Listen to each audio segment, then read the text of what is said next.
పూలే అంబేద్కర్ రాజ్యాధికార సమితి వాళ్ళు ఓ ప్రతిపాదన చేస్తున్నారు. కులాంతర మతాంతర వివాహాలు చేసుకున్నటువంటి వాళ్లకు గాని వాళ్ళ పిల్లలకు గాని ఆర్థికంగా వెసులుబాటు కల్పించడం కోసం ఉద్యోగాలు ఇవ్వాలి. ఉద్యోగాలు ఇవ్వలేనప్పుడు వ్యాపారంలో స్థిరపడటం కోసం ఆర్థిక సాయం చేయాలి. ఒక ఇల్లు ఇవ్వాలి. దాంతో పాటు రాజకీయంగా వాళ్ళని ప్రోత్సహించాలి. దాంతో పాటు సామాజికంగా వాళ్ళకి రక్షణ కల్పించాలి. ఇలా రక్షణ కల్పించడం కోసం ఇలాంటి చర్యలు తీసుకోవటం కోసం ఇది ఒక రకంగా మీరు చెప్పినట్టుగా రిజర్వేషన్లు కోల్పోయినా కానీ ఇగో ఇలాంటి ఇవ్వటం ద్వారా కాంపన్సేట్ అవుతాయి అనేటువంటి దాన్ని డాక్టర్ కె శివభాగ్యారావు పూలే అంబేద్కర్ రాజ్యాధికార సమితి వాళ్ళు ఇటీవల వాళ్ళు ప్రతిపాదించారు. మీరు కూడా చెప్పినటువంటి విషయం చాలా బాగుంది. అది అవుద్దని ఆశిద్దాం. అయితే ఒక విషయాన్ని మనం గుర్తుపెట్టుకోవాలి. పిల్లలు పెళ్లి చేసుకున్న తర్వాత పిల్లలు పుడితే ఆ పుట్టినటువంటి పిల్లలకు మీరు అన్నట్టుగా బలవంతంగా తల్లి కులమో తండ్రి కులమో వాడు పేరు చూసి అంటగట్టేస్తాడు. అట్లా కాకుండా ఉండటానికి చట్టపరంగా ఏం చేస్తే బాగుంటుంది? ఇప్పుడు ప్రతి కాలంలో మనకు క్యాస్ట్ అనేది ఒక కాలం ఉంటుంది. అవును. అటు మన సెన్సస్లో చూసుకున్నా కూడా ఆ ఫారంలో కూడా ఇండియా ముస్లిం కానీ క్రిస్టియన్ కానీ బీసీ ఎస్సీ ఎస్టీ సంథింగ్ ఇవన్నీ ఉంటున్నాయి. కానీ మాకు కులం లేదు లేదా మతం లేదు అని చెప్పడానికి ఒక ప్రత్యేకమైన కాలం లేదు. ఆ కాలం ముందు ఏర్పాటు చేయాలి. అట్లాగే స్కూల్లో కానీ అడ్మిషన్ అప్పుడు కానీ ఈ స్వేచ్ఛ కూడా ఉండాలి. మాకు కులం లేదు లేదా మాకు మతం లేదు, అది వాళ్ళ ఇష్టం. కాలం పెట్టాలి. మతం ఉంటూ కూడా కులాన్ని వదులుకోవచ్చు.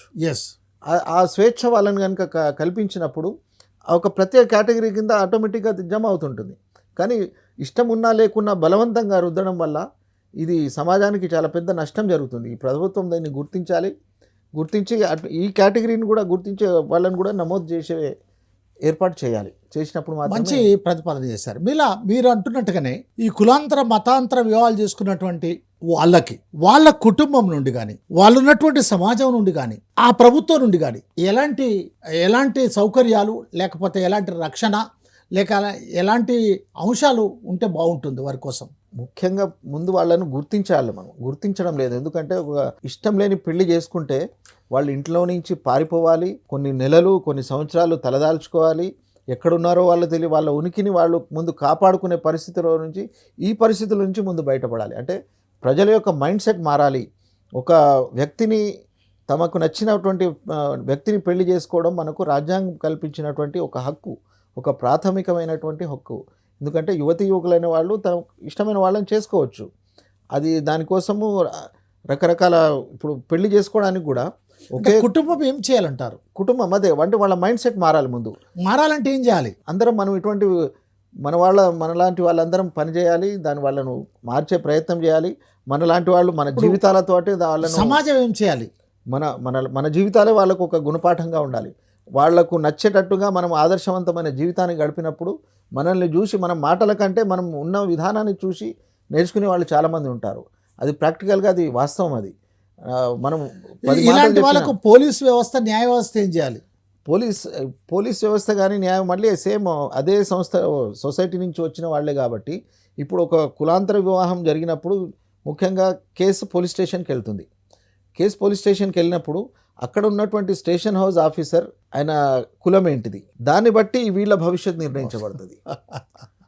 అక్కడున్న ఒక రెడ్డినో ఒక బ్రాహ్మణో లేదా బీసీనో ఒక ఎస్సీనో ఉన్న దాన్ని బట్టి వీళ్ళ భవిష్యత్తు ఆయన రెస్పాండ్ ఆ రకంగా ఉంటుంది.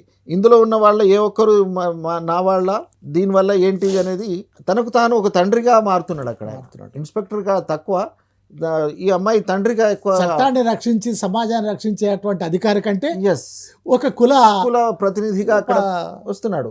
సేమ్ అట్లాగే న్యాయ వ్యవస్థలో కూడా అదే పరిస్థితి ఉన్నది. కాబట్టి మనం ఇది చాలా పెద్ద మార్పు జరగాల్సిన విషయం. ఇది చాలా పెద్ద సబ్జెక్ట్ ఇది. అంటే ఇది ఖచ్చితంగా మనం పురోగమిస్తున్నాము. గతంలో కంటే ఇప్పుడు పెళ్ళిళ్ళు కూడా ఎక్కువ అవుతున్నాయి. ఇప్పుడు అరేంజ్ మ్యారేజెస్ కూడా పెరిగినాయి. కులాంతరము మ్యాట్రిమోనీలో కూడా క్యాస్ట్ నో బార్ అనే సంస్థలు వస్తున్నాయి. రెండు కుటుంబాలు కలిసి కులాంతర వివాహాలు బ్రహ్మాండంగా చేస్తున్నారు. ఇదొక స్వాగతించదగ్గ విషయం. ఇది కులాంతర వివాహాలు కూడా కనీసం ఒక 5 to 8% జరుగుతున్నాయి అనేది ఒక సర్వే చెప్తుంది. ఇది ఇంకా పెరగాలి ఈ సంఖ్య.